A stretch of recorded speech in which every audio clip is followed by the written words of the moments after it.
de hoy, Sí, claro. que ya mencionabas muy bien, ¿cuál es el más grande reto que tenemos hoy en la iglesia? Desde luego, esto es lo que yo pienso desde mi posición como sacerdote católico, el trabajo pastoral en las distintas parroquias que he tenido, en todo mi proceder como servidor de Cristo en el ministerio sacerdotal. Yo me pongo a pensar en mi iglesia católica, que creo que conozco más o menos bien, ¿cuáles? Podemos tener muchos retos en la iglesia y los tenemos, pero no todos los retos son igualmente urgentes e importantes. Siempre he creído desde hace varios años que ahorita el principal reto que tenemos en la Iglesia Católica lo vamos a aprender de este texto de Hechos de los Apóstoles. Marilena, ¿tú habías oído hablar de un Eutico en el libro de Hechos de los Apóstoles? No he oído. En la Biblia de repente hay personajes que quizá nunca nos damos cuenta de que existen, porque son personajes que también a veces tocamos poco en las predicaciones, en las enseñanzas, y se quedan en el olvido. Uno de esos personajes es este Eutico, que nos cuenta el libro de Hechos de los Apóstoles en el capítulo 20, versos del 7 al 12. Lo voy a leer. Dice así la palabra de Dios. El primer día de la semana estábamos reunidos para la fracción del pan. Es decir, estaban en la misa el primer día de la semana, el domingo. Y Pablo, quien presidía esa celebración, era Pablo, el gran apóstol Pablo.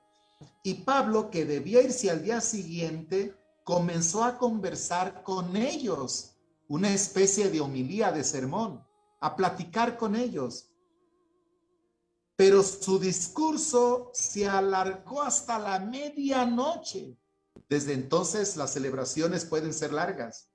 Claro, si es Pablo el que está conversando, la gente no se aburría, interesada en saber las enseñanzas de Pablo, las experiencias que vivía San Pablo, se alargan hasta la medianoche. Y dice ahí, había bastantes lámparas encendidas en la pieza del piso superior donde estábamos reunidos. Un joven llamado Eutico, aquí está este personaje, un joven llamado Eutico estaba sentado en el borde de la ventana y como Pablo no terminaba de hablar, el sueño acabó por vencerle. Se durmió y cayó desde el tercer piso al suelo. Lo recogieron muerto.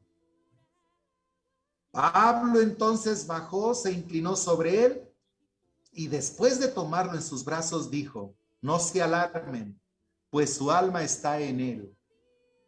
Subió de nuevo, partió el pan y comió.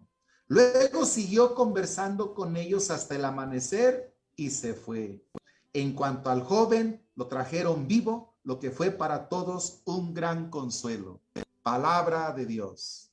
Te alabamos. Señor. ¿Qué te parece? ¿Qué les parece, amigos, este relato que acabamos de escuchar? Eutico, este joven, está en la celebración, se cae, se duerme y muere.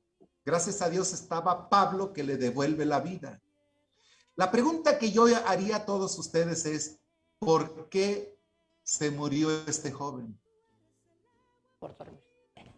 Y me van a decir, va a haber respuestas, pues porque se cayó. No, hay una causa antes. Otros dirían, pues porque se durmió. No, hay una causa antes. La primera causa de la muerte de este joven fue el lugar donde estaba. Nos dicen que estaban reunidos en un salón, en una sala, pero que este joven estaba en el borde de la ventana. Imaginémonos una ventana en un salón, en un tercer piso, dice, estaban en el último piso. El joven se sentó en el borde de la ventana, donde se cierra y se abre la ventana. La ventana estaba abierta y él estaba sentado ahí. Si yo preguntara a todos los que nos están mirando, ¿dónde estaba el joven? dentro con la comunidad que estaba celebrando la Eucaristía, la fracción del pan, o estaba afuera en la calle. Ni dentro ni fuera. Estaba a medias. Me imagino a este joven echándole un ojo al gato, como decimos, a la asamblea, y otro al garabato afuera a la calle, viendo qué pasaba en la calle. No estaba dentro ni fuera, estaba a medias. Por eso se cayó y por eso murió. Si el joven está dentro, no se cae y no se muere. ¿Qué significa estar en medio? Vivir a medias la vida, vivir a medias la fe. La mayoría de nuestros hermanos católicos lamentablemente viven a medias la fe. Es decir, con mediocridad, a medias. Para mí, ese es el más grande reto que tenemos hoy en la iglesia. Trabajar, esforzarnos en evangelizar, en convencer a todos los católicos que dejen la ventana de su fe y que se pasen, que entren de lleno a su fe, de lleno a Dios, de lleno a su iglesia, que no permanezcan como este joven en la ventana. Un ojo para la calle, para el mundo, para las cosas mundanas, para las cosas de placer, de tener, de poder, y otro para la iglesia, para el templo, para la oración, para la fe. Lamentablemente, en mi opinión, mayoría de católicos así están viviendo. Gracias a Dios, cada día estamos despertando un poco a más y más, pero siento que el ritmo es lento y que nos falta mucho trabajo por hacer. ¿En qué podemos estar a medias muchos católicos? Primero, en el conocimiento de la fe, en la doctrina que creemos. Marilena, ¿cuántos católicos, de cada 100 católicos, cuántos crees que conocen más o menos, ves, a medias más o menos estoy diciendo, pero más, que conocen suficientemente la palabra de Dios, el catecismo de la Iglesia Católica, los sacramentos que participan, la doctrina pues católica? ¿Qué tanto crees que la conocen la mayoría de los católicos? Un 10%. Fíjate, ni siquiera a medias. Ni a medias. A medias sería un 50. Sí. No. Y esa es la realidad, esa es la realidad. Es decir, necesitamos trabajar mucho en el conocimiento de lo que creemos, en la doctrina, y no estar a medias, conformistas con lo poco que sepamos. Sí, claro. También se nota, por ejemplo, en el testimonio de vida. Y eso lo vemos en todas las parroquias.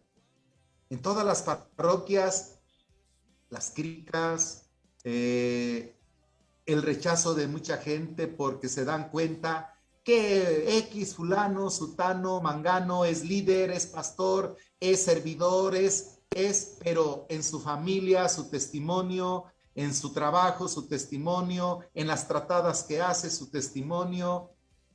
Y lamentablemente nos falta llegar con más testimonio donde trabajamos, donde vivimos, en la familia, para ser más creíbles, para que la gente nos pueda creer más. Entonces, estamos a medias también en el testimonio de vida. Necesitamos convencer más a los que no están dentro, convencerles más con el testimonio de vida. Que nos pregunten como preguntaron a los apóstoles el día de Pentecostés. ¿Y nosotros qué tenemos que hacer para para vivir ese amor de Dios, ese testimonio que vemos, esa entrega que les vemos? ¿Qué tenemos que hacer? Hoy en día, lamentablemente, es como al revés. Más bien nos ven a muchos y dicen, yo por eso no voy. Yo por eso no me acerco. ¿Para qué voy? ¿Para qué me acerco? ¿Para vivir así? ¿Para dar ese mal testimonio? Lamentablemente tenemos que aceptar que esa es una de las realidades que vivimos en gran sector de la iglesia. Y también se nota que vivimos a medias la fe en el anuncio del evangelio. La orden de Jesús, la última orden que nos dejó Jesús a todos sus seguidores es: vayan por todo el mundo y prediquen el evangelio, anuncien el evangelio. De cada 100 católicos, ¿cuántos harán eso? Anunciar el evangelio, predicar el evangelio. ¿Dónde? En su trabajo, con sus amistades, en los momentos en que se congrega o se reúne con otros hermanos. Hablar de Jesús, del evangelio de Jesús. ¿Por qué no reunirse a meditar la palabra? Mira, yo tengo tan grabado este testimonio. Cuando era seminarista, a veces uno tenía que pedir raites para venirse a su pueblo. Sobre todo que yo estudiaba en San Juan de los Lagos, y para venir a Degollado no había autobús de pasajeros para que nos trajera. Tenía que ir uno a dar muchas vueltas o pedir raite. Y yo en uno de los raites que pedí, se paró un vehículo, venían 3 personas y los 3 hombres. Me subí y cuando veníamos, ¿a dónde va? Voy aquí a un pueblo que está como a media hora. Y me dicen, no, qué bien, ustedes nos dicen por dónde. Sí. Y dice uno de ellos, saca la palabra de Dios, vamos a meditar la palabra. ¿Qué? Me quedé.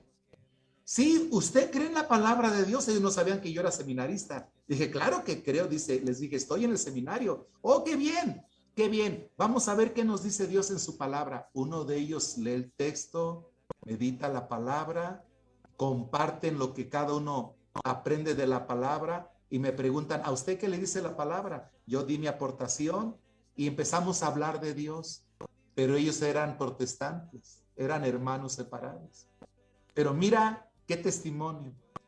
Pensaron, este hermano se subió, no lo conocemos, a lo mejor no conoce la palabra de Dios, vamos motivándolo a conocer la palabra de Dios. Aprovecharon la ocasión para anunciarme.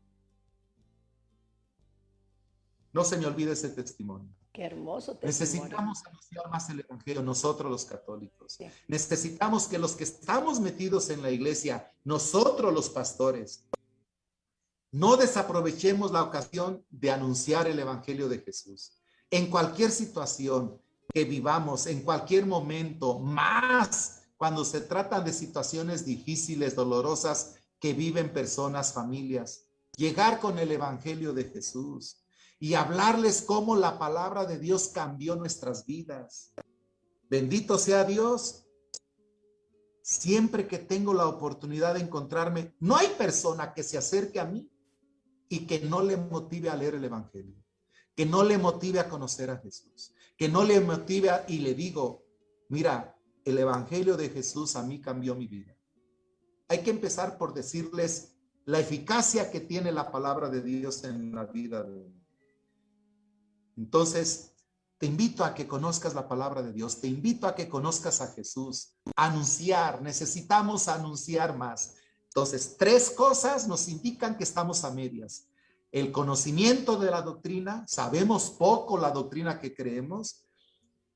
El testimonio que damos, que puede y debe ser mejor testimonio, más creíble, en la casa, en el trabajo, en las relaciones humanas. Y el anuncio del evangelio.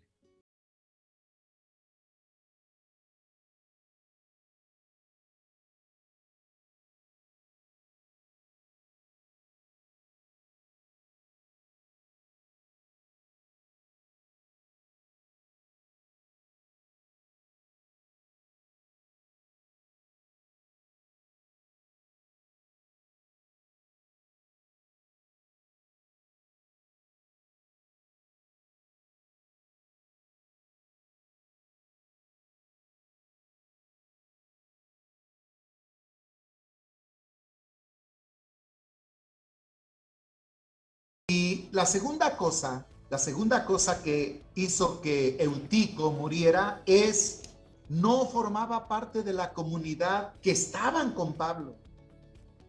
Si estaba en la ventana, no se daba cuenta lo que lo que conversaba con la gente, no estaba en sintonía con la comunidad. Entonces, necesitamos estar en comunidad. Jesús nos lo enseñó primero, al elegir primero a 12 que estuvieran con él.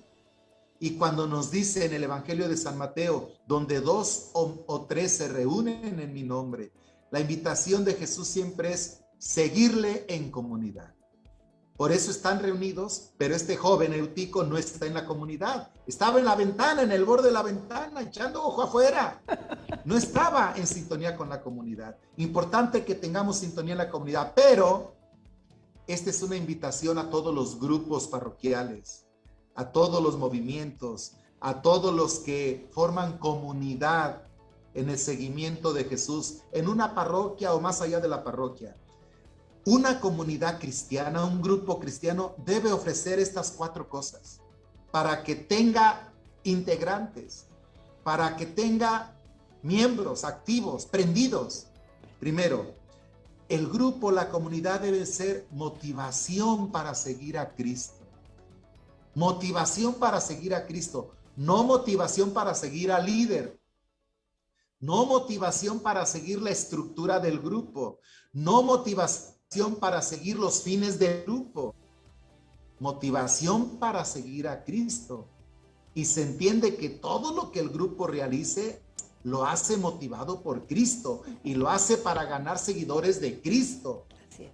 Eso es muy importante, recibir motivación para seguir a Cristo. Segundo, todo grupo o comunidad debe ser un espacio de fraternidad para los que están ahí, de apoyo. Es muy importante preguntar siempre en los grupos, a ver, hermanos, ¿qué necesidades tienen ustedes? Cuando vengamos cada semana a reunirnos, expresen sus necesidades. En la comunidad estamos disponibles para apoyarles, ayudarles. Y de repente va a surgir alguien que tenga una necesidad económica, una necesidad de consejo, una necesidad de apoyo de cualquier clase, una necesidad espiritual, una necesidad incluso de transporte, de trabajo. Pero quien va al grupo, a la comunidad, debe ver ahí siempre un espacio donde se le ofrece fraternidad, apoyo, ayuda. Tercero, debe ser también la comunidad un espacio donde me ayuden a ser mejor persona y mejor cristiano. Esto la Biblia lo llama corrección fraterna, es decir, ayudarnos a ser mejores, ayudarnos a corregirnos. En el grupo, en la comunidad, como nos une Cristo, cuando vemos que un hermano o hermana está fallando, con caridad, con las mejores palabras, pero hay que decir, hermano, creo que en esto usted está fallando, le invito a corregirse, creo que esto no está bien, debemos cambiar, creo que debemos mejorar en esto. La comunidad o el grupo tiene que ser un espacio donde me ayuden a ser mejor persona, mejor cristiano, mejor padre de familia, mejor hermano, mejor hijo, mejor ciudadano, mejor trabajador, mejor persona en todo el sentido de la palabra. Y por último, lo que ya decíamos hace un momento, todo grupo o comunidad debe ofrecer a sus integrantes más conocimiento, conocer más la doctrina, empezando por la Biblia, más conocimiento bíblico, más conocimiento de la doctrina de la iglesia, más conocimiento de lo que celebramos, los sacramentos, más conocimiento de la moral, más conocimiento de todo lo que implica la doctrina católica, cristiana católica. El día que nuestros grupos y comunidades ofrezcan esto, yo sé que muchos lo están ofreciendo, pero también sé que muchísimos no. Entonces, cuando todo grupo o comunidad ofrezca esto, vamos a poder tener cristianos más despiertos. Van a dejar la ventana y se van a integrar al grupo. Van a dejar a medias la mediocridad del conformismo y se van a integrar de lleno, prendidos en la comunidad, Marilena. Sí. Yo les ofrezco enseñanza, conocimiento de la doctrina. Se las ofrezco en mi página de Facebook, Católicos Despiertos. Todos los lunes tengo un programa a las 8:30 de la noche, con distinta temática y reflexión. Los jueves, como hoy, es día de hora santa, y el domingo la misa a las 7 de la tarde, hora de México. Claro. Página de Facebook, Católicos Despiertos. Les invito a seguirme. Vamos llegando a más seguidores. Bendito sea Dios que ahorita me faltan alrededor de 100 seguidores para llegar a los 5,000. Pero yo no quiero llegar a 5,000, yo quiero llegar a 10,000, a 15,000, a 20,000. Y me tienen que apoyar siguiendo. Sí, claro. Entonces, les invito a los que no son seguidores en mi página de Facebook, les invito a que entren Católicos Despiertos en Facebook y síganme para tener más seguidores, pero también para que ustedes puedan tener espacio de aprender más su fe, de reflexionar más su fe. Y por favor, suscríbanse en mi canal de YouTube. En el canal de YouTube es con mi nombre, como ya lo vieron, Sí. Javier Rodríguez Orozco. Tengo videos de formación, videos de enseñanza. Insisto tanto en que hay que leer la Biblia porque de ahí tiene que partir el despertar en la iglesia. Sí. Y de ahí tiene que partir la renovación de la iglesia. Tenemos que volver a la palabra de Dios. Y ahí en mi canal de YouTube, en los videos, en la lista de videos que dicen para conocer más la Biblia, viene el método completo con disciplina para leer la Biblia. Hay que tener método para leer la palabra de Dios. Y ese que yo les ofrezco es casi copia de la Lección Divina, que es lo que más se difunde, pero con unas adaptaciones que hacen más comprensible el método. Y en general todos los videos, mi canal de YouTube, Javier Rodríguez Orozco, suscríbanse por favor, difúndanlos para llegar a más con el Evangelio, Marilena. Y listos, y regresamos otra vez. Oye, padre, ¿qué tal si Juan José nos lee unos saludos que nos han mandado? Claro. Desde luego. Adelante, Juan José. Tenemos también a Cielo Azul, quien dice, no saben qué bendición es tener al padre Javier Rodríguez con ustedes, valorémoslo por favor. Gracias a Dios y ustedes por tener padres como él con tan hermoso don de predicar la palabra de Dios. También nos dice, mucho gusto padre Javier por su enseñanza tan profunda que me ha hecho reflexionar y aceptar parte de mi vida. Gracias padre Javier. Lidia Dinero, Dios lo bendiga padre. Alma Rosa Gordon, en oración por todas las necesidades de salud de Teresita Espino, Anita Solís, Elizabeth Becker, Carmelita Huerta, Rosita Negrete, por Papa Francisco, por las ánimas benditas del purgatorio y por todos los sacerdotes del mundo entero. Eso es, se tiene que notar, no dar mediocridad, como dice usted, padre. Tenemos también a María Elena Blanco, es muy hermoso. María Chao, buenos días padre Javier, qué gusto verlo, que Dios lo ilumine y María Santísima proteja siempre en su predicación. Y muchas gracias a José y María Elena, mi madrina y hombre nuevo. Tenemos también a Virginia Campos, quien dice, muchas gracias padre Javier por su gran enseñanza e invitación de seguir conociendo a Cristo a través de sus mensajes. Jackie Coronado King, hola tía Nena y padre Javier, gracias por este programa, por este bonito programa. María Elena Blanco, es muy hermoso lo que nos transmite, ojalá los padres jóvenes de familia se empapen de esta sabiduría para que las nuevas generaciones conozcan lo que es la fe y sobre todo el conocimiento de Cristo. Un abrazo con mucho cariño para todo el panel desde Cancún. Y bueno, son algunos de los mensajes que tenemos hasta el momento. Muchas gracias, muchas gracias. ¿Cómo ves, padre? De verdad que es un lujo tenerte en nuestro estudio, directamente desde Ayotlán, de ese hermoso, pero hermoso pueblo de Jalisco.